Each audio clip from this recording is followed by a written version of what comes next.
catering ఈ రోజు నేను గొంచాల్లో చేశానండి వంట అయితే కృష్ణుడి గుడి గొంచాల్లో కృష్ణుడి గుడి ఉంది అక్కడ చేశాను అచ్చంపేట దగ్గర గొంచాల అక్కడ కృష్ణుడి గుడి ఉంటుంది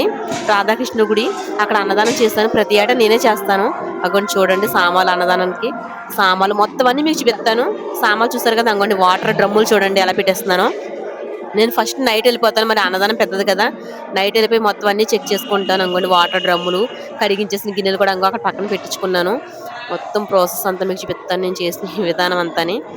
డ్రమ్ములు చూసారు కదా వాటర్ డ్రమ్ములు గిన్నెలు చూసారు కదా అంగోండి చింతపండు ముందుగా నానబెట్టేస్తాను పులిహారకి పులిహార అయితే కనుక కింట అంటే 100 కేజీలు పులిహార వేస్తాను అందుకని చింతపండు నానబెట్టాం ఇంకోండి రైస్ బ్యాగులు పులిహోరకి రైస్కి 2 అడ్లు కూడా రైస్ బ్యాగులు తెచ్చారు అవి గోండి గ్యాస్ స్తంభాలు కానీ పొలలపై కూడా పెట్టాను గ్యాస్ ఉంటుంది పొలలపై 2 ఉంటాయి చూడండి అసలైన దేవుని మర్చిపోతున్నాను చూడండి ముందు రాధాకృష్ణుల గుడి సరే ఎంత అపురూపంగా ఉన్నారో కిరణ లోపల గుళ్ళో పెట్టుకుంటారు అవి కొన్ని మాకు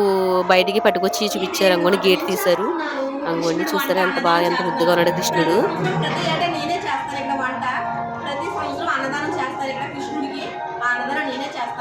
ప్రతి సంవత్సరం నేనే చేస్తాను వంట ఇక్కడ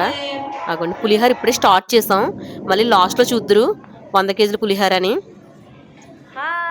ఇప్పుడైతే నేను పులిహార వాచాను మీరు చూస్తారు స్టార్టింగ్ ఇప్పుడు అంగోండి పులిహార అది స్టార్ట్ చేస్తాం అంతే పూర్తిగా అయిపోయి చూద్దరు ఈలోగా కూడా కాయగూరలు కోస్తున్నారు మీకు గిన్నెలు చూపించింది నైట్ ఇప్పుడు తెల్లారిపోయింది కదా కాయగూరలే కోయింటున్నాను నేను కాయగూరలు కోయిందని వంట కూడా స్టార్ట్ చేస్తాను అందుకని పులిహార అంగోండి లాస్ట్లో అయిపోయి కూడా చూపిస్తాను పులిహార అంతాని వండిన ఐటమ్స్ అయితే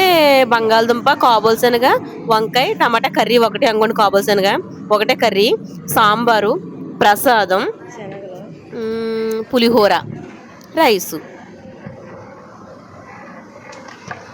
సూపర్ బేబీ అదిగోండి ప్రసాదానికి చూసారా కలిపేస్తున్నాను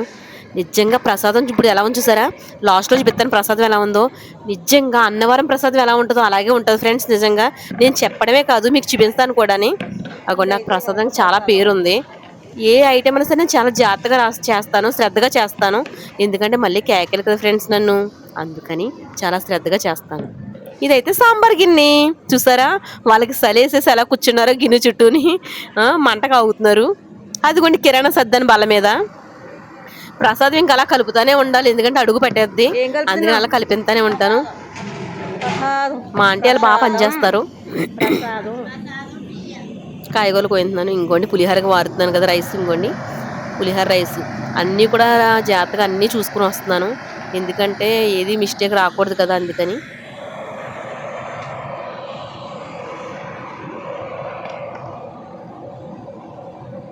చూసారు కదా అన్నీ జాగ్రత్తగా చూసుకుని వస్తున్నాను పులిహోర మీరు ఫస్ట్ ఎంత ఉందో చూసారు కదా అంగోండి పులిహోర మొత్తం 100 కేజీలు వార్పించేసాను దానికి పులిపేసి కలిపించేసి గిన్నెలోకి ఎత్తేస్తున్నారు చూసారు ఎంత ఉందో పులిహోర అంగోండి గిన్నెలో తీసేస్తున్నారు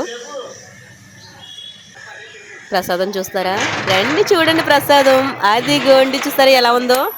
అన్నవరం ప్రసాదంలా ఉంది కదా అది మీ దేవి ఏదైనా సరే అంత ప్రాసెస్గా చేస్తుంది ఇదైతే సాంబార్ గిన్నె నెక్స్ట్ కూర కూడా చూపిస్తాను మీకు అన్ని ఐటమ్స్ చూపిస్తాను ఫ్రెండ్స్ ప్రసాదం చూసారు పులిహోర చూసారు సాంబార్ చూసారు ఇంకోండి కూర ఇప్పుడు రెడీ చేస్తున్నాను పూర్తిగా చూస్తాను అనుకోండి బంగాళదుంపలు వేపుతున్నాను బంగాళదుంప చెక్కించేసి పన్నీర్ ముక్కలా కోయించి కూరలో వేయించాను అంగోండి కూర చూసారు అంగోండి మీకు అన్నీ చూపించాను కదా ఫస్ట్ నుంచి లాస్ట్ వరకు కూడా ఓకేనా మీ దేవి మీకు చూపించకుండా ఉండదు జస్ట్ లైక్ చేయండి సబ్స్క్రైబ్ చేయండి ప్లీజ్